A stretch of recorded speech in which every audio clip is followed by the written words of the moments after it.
2002년 4월 18일 밤, 미용실 운영하던 32살 정모 여인은 영업을 마치고 집으로 돌아가는 길이었습니다. 집에 거의 다 왔으며 곧 돌아갈 거라고 남편과 통화도 했죠. 하지만 시간이 흘러가는데도 아내는 돌아오지 않고 있었습니다. 걱정스러운 마음에 남편은 전화를 다시 걸어봤습니다. 전화기는 꺼져 있었죠.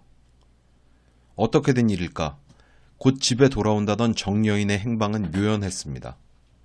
다급하게 여기저기 찾아보고 수소문하던 남편은 4월 20일 경찰에 실종 신고를 접수합니다. 4월 27일 수원에서 피아노 강사로 일했던 29세의 박모 여인은 레슨을 마치고 동료들과 함께 대화를 하다가 집으로 돌아가려 했습니다.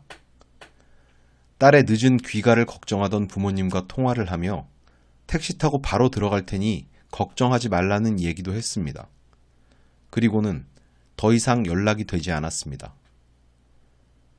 택시를 타고 금방 들어온다던 딸은 자취를 감추어 버렸고 박 씨의 부모님 역시 정여인의 남편처럼 지인들에게 행방을 수소문하는 한편 병원과 경찰서를 찾아가 보기도 했지만 딸은 어디에서도 찾아볼 수 없었습니다.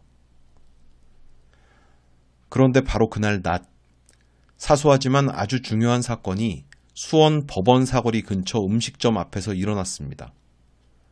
택시 운전사인 김모 씨는 기사식당에서 식사를 하고 있었는데요. 식사를 마친 김 씨가 밖으로 나와 자신의 택시에 오르려 했는데 뭔가 이상한 것을 발견하게 되었습니다. 바로 자신의 택시 위에 달려있던 택시 표시등이 밥을 먹고 나온 사이에 감쪽같이 사라진 것이었습니다. 김 씨는 황당하기 짝이 없었지만 재산상으로 큰 피해를 본 것은 아니었기에 괜히 신고해서 귀찮은 과정을 겪느니 하나 그냥 새로 사서 달아야지 하고 우습게 생각하고 넘겼습니다. 다음 날인 4월 28일 오후 9시 다시 밤이 찾아왔습니다.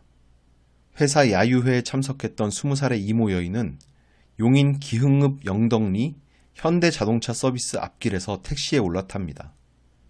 그녀 역시 곧 아무 흔적도 없이 사라져버리고 맙니다. 소녀 가장이나 다름없이 아픈 부모님과 어린 동생들의 생계를 책임지던 이 씨는 그렇게 유령 택시의 희생양이 되어버렸죠. 그리고 채 몇 시간 지나지 않은 4월 29일 새벽 5시경 수원시 맷한동의 한 나이트클럽 앞 도로, 집으로 돌아가기 위해 길로 나온 20대 여성 셋은 인근 상가 의류 매장에서 일하던 직원들이었습니다. 주말 영업으로 쌓인 스트레스를 풀려고 춤을 추고 술을 마시며 밤을 보냈던 이들은 아무 의심 없이 차에 올라탔습니다. 이들 또한 더 이상 가족과 지인들의 곁으로 돌아갈 수 없었습니다. 나락을 향해 끝없이 질주하던 유령 택시의 발목을 잡은 것은 의외의 범행 때문이었습니다. 만 하루도 지나지 않은 바로 다음 날 밤, 2002년 4월 30일 새벽 1시, 용인시 기흥읍에 위치한 삼성반도체 상황실에서 CCTV 모니터들을 바라보던 경비원은 야외 주차장을 비추던 CCTV 화면에서 뭔가 수상한 움직임을 포착합니다. 주차장 인근에 세운 차량에서 내린 2명의 괴한이 주차장 안쪽에 세워져 있던 엘란트라 승용차에서 번호판을 떼어내려고 하고 있었던 겁니다. 반도체 회사인 만큼 산업 스파이나 기술 유출에 대한 경계가 각별했고 이 모습을 바라보던 경비원은 바로 경비업체와 경찰에 이를 신고합니다. 10명의 경비업체 직원이 출동해서 이들 2명을 제압하기까지 약 20여 분이 걸렸다고 하니 두 사람의 저항이 상당히 격렬했음을 짐작할 수가 있습니다. 그리고 신고에 따라 경찰이 도착했는데 사건의 심각성이나 내막을 알지 못했던 경찰은 달랑 순경 1명, 이렇게 혼자서 2명의 범인을 순찰자 뒷좌석에 태웠는데 그만 1명이 앞자리로 튀어올라서 순찰차를 몰고 도주를 시도합니다. 순찰차를 빼앗긴 경찰과 경비업체 직원들이 뒤를 쫓아 200여 미터를 도주하던 이들은 순찰차를 버리고 인근 야산으로 달아납니다. 다행히 한 명은 바로 붙잡았지만 다른 한 명은 산으로 도망치는 데 성공합니다. 붙잡은 괴한이 타고 온 EF 소나타 차량을 살펴보는 경찰. 차 위엔 택시 표시등이 달려 있는데 차는 택시가 아니었습니다. 이거 도대체 뭐야? 이러면서 차 안을 들여다봤겠죠. 그런데 뒷좌석에는 여러 명의 여성들이 몸을 포갠 채 쓰러져 있습니다. 문을 열어보니까 힘없이 쓰러지는 게 죽은 사람의 시신이 분명했죠. 차량 뒷좌석과 트렁크에는 무려 5구에 달하는 젊은 여성의 시신들이 노끈 등으로 결박된 채로 잔뜩 쌓여 있었습니다. 뿐만 아니라 삽과 곡괭이, 노끈, 그리고 피해자들에게서 빼앗은 카드, 현금, 수표 등도 쏟아져 나왔죠. 이 놀라운 상황에 경악한 경찰은 검거된 용의자와 도망친 용의자의 신원을 확인합니다. 시신으로 발견된 피해자들의 신원도 확인을 해야겠죠. 그리고 달아난 용의자 김경훈의 행방을 추적하기 시작했습니다. 달아난 김경훈은 친동생과 함께 잠적한 상태였습니다. 경찰은 탐문 끝에 김경훈이 포항에서 월세방을 얻어 은신하고 있다는 사실을 알게 되었고 5월 1일 오후 4시 15분경 현장에 들이닥칩니다. 범인을 체포하는 극적인 장면을 촬영하기 위해 뉴스 취재진도 동행한 상태였죠. 김경훈이 숨어있던 월세집 다락방으로 돌진한 경찰의 눈앞에 펼쳐진 광경은 놀라웠습니다. 김경훈은 소지하고 있던 흉기로 자신의 목을 찔렀고 현장에 함께한 카메라에도 이 장면이 여과 없이 촬영됐습니다. 그는 즉시 병원으로 옮겨졌지만 과다출혈로 인해 채 2시간이 지나지 않아 사망합니다. 한편 현장에서 검거된 용의자 허재필을 추궁하기 시작한 경찰은 김경훈은 사실 사망을 했는데 허재필은 이 사실을 미처 알지 못했습니다. 그래서 허재필은 5명의 여성을 살해한 사실을 이내 자백합니다. 사실은 그들이 타고 온 EF 소나타 승용차 안에 모든 시신과 범행 도구가 실려 있었기 때문에 자백을 하지 않으려고 해도 빠져나갈 도리가 없었을 겁니다. 허재필의 말에 따르면 김경훈과 그는 경기도의 한 골프장 클럽하우스 종업원으로 함께 일하며 불과 한 달 전 알게 된 사이였다고 합니다. 28살의 김경훈은 4살 아래 동생인 허재필에게 유독 친절하게 대했고 그의 고민 상담까지 해주는 좋은 형이었다고 합니다. 그러던 어느 날 자신의 카드빚 문제를 털어놓는 허재필에게 김경훈이 범행을 제안했다는 것입니다. 물론 김경훈이 먼저 범행을 제안했다는 건 허재필의 일방적인 주장이긴 한데요.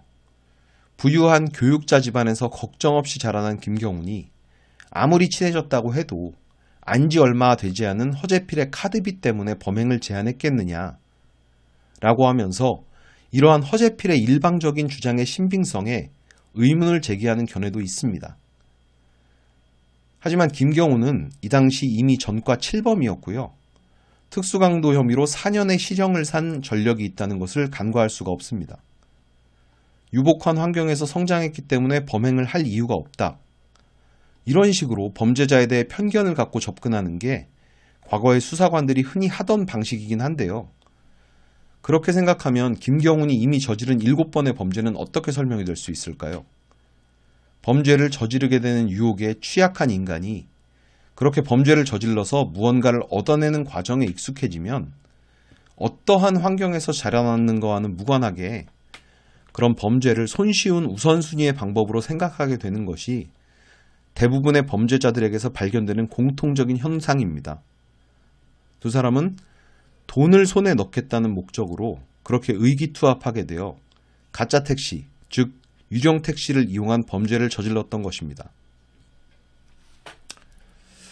그런데 아직도 처음 일어났던 미용사 실종 사건은 해결이 되지 않고 있었습니다.